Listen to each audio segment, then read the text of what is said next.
Hi, I'm Rich Torrey. Welcome to another Level Up Cartooning. All you ever need to follow along with me is a pencil and paper. It doesn't get any easier than that, right? Okay, so if you were with me on Wednesday, then you know we drew the red panda version of Mei Lee from the new Pixar movie, Turning Red. And if you remember, I said we would use the drawing we did of Mei in a drawing exercise today, which we are. What we're going to do is use our understanding of Mei's proportions and how we constructed her to then try to draw her in other poses or positions. In other words, we're going to put Mei through her paces. To me, this is one of the best things you can do to really level up your drawing ability. Instead of just drawing a character once and moving on, build on what you just learned by getting that character to move. Anyway, before we get started, make sure you hit the thumbs up and the subscribe button as it helps this channel to grow, and hit the bell so you never miss a lesson. Okay, so let's get Mei moving.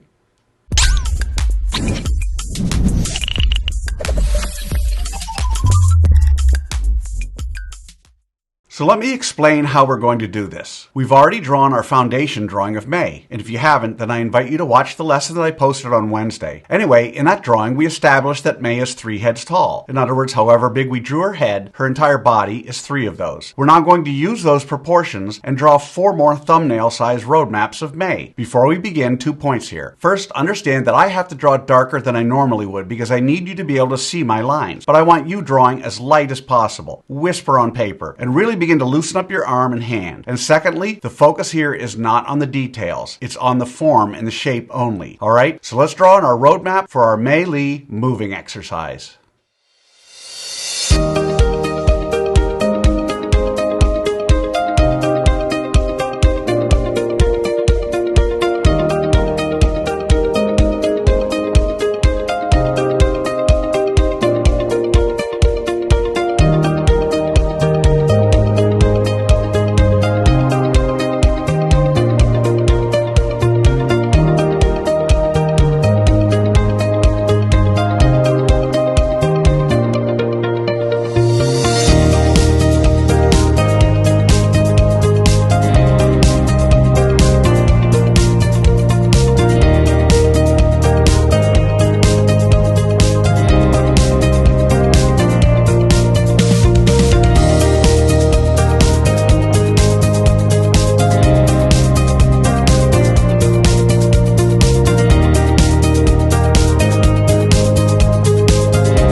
So there's our roadmap for Mei. Now we're on to step 2. In this step, we're going to start refining our drawing of Mei Lee. In other words, the character will begin to look a lot more like the character and not a series of shapes. We'll also begin to rough out some of Mei's features. As with all my lessons, I want to remind you that until the 3rd and final step, you really want to draw as light as possible. You'll see that I use guidelines to help you to know where to put Mei's eyes, nose, mouth, and some of the other things. We don't want those guidelines in the final drawing. So you want to draw them light enough to be able to erase them easily. Okay? So let's rough out Mei Lee's features.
Okay, so there are the roughed out features of Mei Lee. So now with the roadmap done and the features roughed out, it's time for that final step. In step 3, we get to have fun. We get to draw in Mei Lee's final details. We don't have to guess where to put things because we've already done all the hard work to figure that out. In this step, it's okay to draw darker, but don't press too hard or mindlessly retrace over the lines you've already drawn. Always draw with an eye on tweaking and improving until the very end. One more thing, I want to remind you that this exercise is not to get all the details drawn in perfectly. The main focus of this exercise is to get you to begin to take the basic form that you've learned and begin to bend and pose it, first in your head and then on paper, in an effort to level up your drawing of characters. Okay, so let's draw in the details of our Get Mei Lee Moving exercise.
Alrighty, there we have it, our finished Mei Lee Red Panda posing exercise. So how do you think you did? Understand, if you've never done an exercise like this before, then you cannot expect to have drawn it perfectly. You notice I don't spend time coloring Mei Lee during this video because I want my lesson to focus solely on the drawing process. Now you have the secret formula, the process for drawing Mei Lee and putting her through her paces. And with that, you can draw her again and again, in other poses as well. And by all means, color her when you're done. I promise each time you draw her, it'll be a little better and a little easier. I also promise the more you work with me, the better you're going to get at all of your cartoon characters. So I'd love to see your action drawings of Mei Lee. If you can, take a picture and post it on either Facebook or Instagram. And don't forget to include the hashtag #LevelUpCartooning. I hope you found this exercise useful. Remember to subscribe, and thanks for joining me. Until next time, keep drawing, my friends.